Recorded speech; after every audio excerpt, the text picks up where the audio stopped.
ये प्राजक्ता जी हैं और कहती हैं कि बाबा कहते हैं ज्वालामुखी योग करो। मैं जानना चाहती हूँ कि ये ज्वालामुखी योग कैसे किया जाए? हमें इसके लिए क्या करना होगा? राजयोग तो हमने सुना था, ये ज्वालामुखी योग क्या है? ज्वालामुखी से तो ज्वाला ही निकलेगी, सब कुछ जला देती है। योग को ही एक शब्द दिया गया है।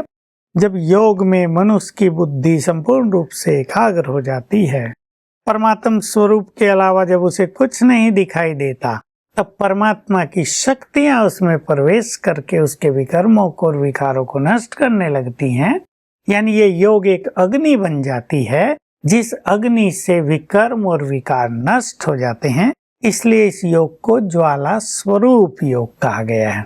ज्वाला की तरह ये गंदगी को जलाकर नष्ट कर देती है। इसकी प्रैक्टिस यही है, मैं आत्मा हूँ यहाँ देह से न्यारी, बिल्कुल निराकार अपने को फील करें और फिर अपने को मन बुद्धि से ले चले ऊपर परम धाम में और सर्वशक्तिवान के साथ बैठ जाएं, जैसे उसकी किरणें हम में समाने लगें। बस इसी फीलिंग में कुछ मिनट तक बैठे रहें, ये हो जाएगा ज्वाला स्वरूप योग। बिल्कुल, मतलब इसमें संपूर्ण एकाग्रता की आवश्यकता है। जी जी। प्रथा जी, अगला एसएमएस आया है हमारे पास यूपी से। गजेंद्र जी लिखते हैं, ये कहते हैं कि मृत्यु के समय मनुष्य शारीरिक और मानसिक दुख और तकलीफ का अनुभव न करे, उसके लिए उसे क्या करना चाहिए? गहरा प्रश्न, बहुत इम्पोर्टेंट और अति गुह्य बात है जी। इसका मतलब इन्हें ये अच्छी तरह मालूम है कि मृत्यु के समय मनुष्य बहुत पीड़ित होता है। तो सबको ये होता है कि न मानसिक रूप से पीड़ा हो, न शारीरिक रूप से पीड़ा हो। देखिए, जिसने जीवन बहुत सुंदर बिताया है, जिसने सबको सुख दिया है, जिसका पुण्यों का खाता बहुत बढ़ा चढ़ा है, जिसने बहुत अच्छे वाइब्रेशन सबको दिए हैं, सबकी पीड़ाएं हरी हैं, अंत में उसको कोई पीड़ा नहीं होती। और जिसने सबको पीड़ा दी है, उनका अंत बहुत पीड़ा देने वाला होता है। जो योग अभ्यास भी करते हैं या जो भक्ति भी करते हैं, उनका भी जीवन बहुत स्वच्छ हो, निर्मल हो, सत्यता पर आधारित हो और लंबा काल योग अभ्यास किया जाए। जैसे बाबा अपने महावाक्यों में भी कहते हैं कि अशरीरीपन का इतना अभ्यास किया जाए कि अंतिम समय में एक परमपिता के कुछ भी याद ना आए।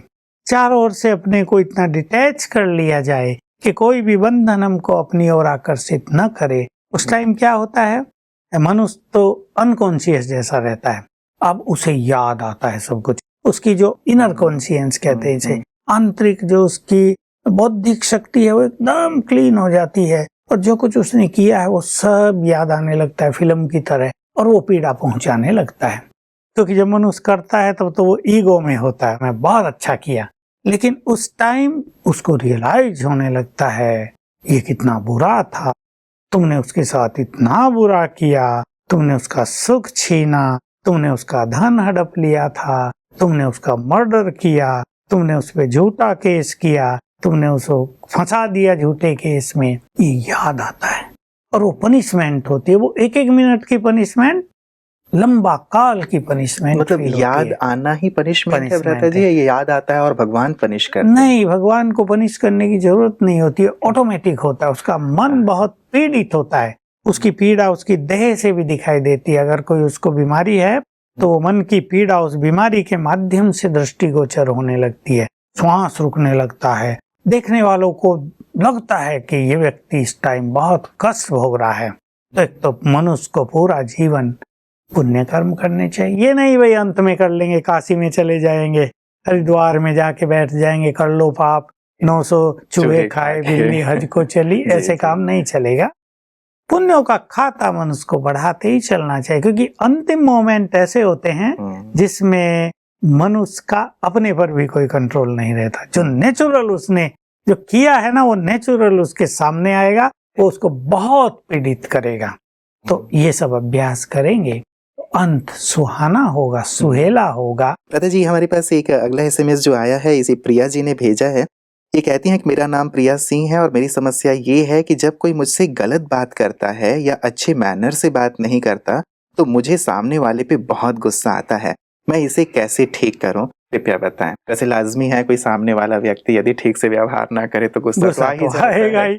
बात बात में इरिटेट कराए, जी, जी। इंसल्ट करे, तो मनुष्य ही, आखिर उसकी अपनी फीलिंग्स भी होती हैं, उसे गुस्सा तो आएगा। लेकिन इनकी ये बहुत बड़ी महानता है कि इन्हें ये संकल्प है कि नहीं, दूसरा व्यक्ति कितना बुरा करे, मैं अपनी मनोस्थिति को बिगड़ने न दूं। बहुत सुंदर एक लक्ष्य है इनके सामने।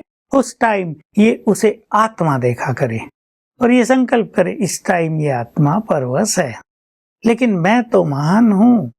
अपने स्वमान को याद करें, पहले से स्वमान में स्थित हो जाएं। मैं तो महान हूँ, मैं तो भगवान की संतान हूँ। ये यदि परवश है तो मैं अब क्रोध के वश नहीं हो सकती है। मैं क्रोध मुक्त हूँ, मैं विजयी हूँ, मैं विजयी रतन हूँ, मैं परम पवित्र हूँ। मुझे तो इसे भी शुभ भावनाओं के वाइब्रेशंस देने हैं। तो ऐसा लक्ष्य रख ले मुझसे, इसको शांति के वाइब्रेशंस जाएं, सद्भावनाओं के वाइब्रेशंस जाएं, ताकि उसका भी वो संस्कार बदल जाए। ऐसे हम महान बनेंगे, हम शक्तिशाली बनेंगे, ये खुद शक्तिशाली बनेगी और इससे उसको अच्छे वाइब्रेशन जाएंगे, उसमें भी चेंज आएगी। बिल्कुल बिल्कुल लता जी, बहुत बहुत शुक्रिया। हमारे सभी दर्शकों के जो SMS आए थे या ईमेल थे, बहुत सुंदर जवाब उन्हें आज प्राप्त हुए हैं और निश्चित रूप से अभ्यास करके वो अपनी सभी तकलीफों से मुक्त होंगे, ऐसी हम कामना करते हैं। आपका बहुत बहुत शुक्रिया। मित्रों, बहुत गहरी बातें हो रही हैं हमारी और सभी समस्याएं जो आ रही हैं उन पे प्रकाश आपको प्राप्त हो ही रहा है। शुरुआत जहां से मैंने की थी, सचमुच बहुत महत्वपूर्ण बात है। पहले केस को यदि आप देखें तो एक 21 वर्षीय युवक जो अब ऐसी समस्या से ग्रस्त हो गया है, जबकि हम सबकी दुआओं की और सहयोग की ज्यादा आवश्यकता है उस आत्मा को। और सहयोग बैंक की शुरुआत भी इसीलिए भ्राता जी ने हम सबसे करवाई थी कि हम सब सुबह और शाम कम से कम 10-10 मिनट योग अभ्यास जरूर करें। अपनी शुभ भावनाएं, शुभकामनाएं उन सब आत्माओं तक पहुंचाएं जो अपनी पीड़ा से खुद मुक्त नहीं हो पा रहे हैं। हम उन्हें मुक्ति प्रदान करें, अर्थात उनकी पीड़ाओं से मुक्त उन्हें करें, उनकी समस्याओं से उन्हें मुक्त करें। और वैसे भी सदियों से हमारे यहाँ एक श्लोक गूंजता रहा है, सर्वे भवन्तु सुखिनः, सर्वे सन्तु निरामयाः, सर्वे भद्राणि पश्यन्तु, मा कश्चित् दुःखभाग् भवेत्। तो क्यों ना हम सब मिल करके सबके लिए ऐसी दुआएं मांगें, ऐसी शुभकामनाएं करें और ऐसे योगाभ्यास करें ताकि सबका चित्त शांत हो, सभी समस्याओं से मुक्त हो। तो आपका जीवन भी समस्या से मुक्त हो, सभी समस्याओं से मुक्त हो। इन्हीं शुभकामनाओं के साथ दीजिए इजाजत। नमस्कार।